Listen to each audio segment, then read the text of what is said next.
եւ քրեական գործ չի հարուցվել,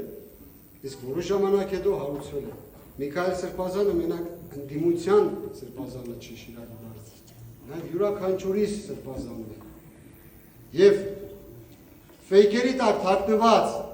ստատուսներ գրելով, որ terrorist եք պաշտպանում, մեծ վնաս եք տալիս ձեր երեխաներին։ Դիմում եմ այն մարդկանց, ովքեր նման կուլիսային, այսպես ասած,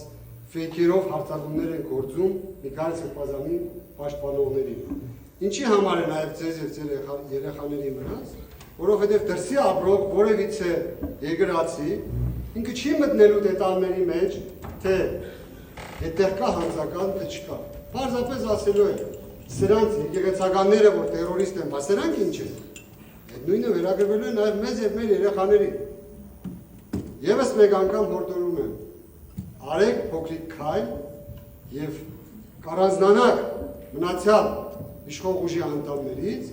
որ դուք եղաք առաջինը, որպես գյումրեցի թասիբով մարդ։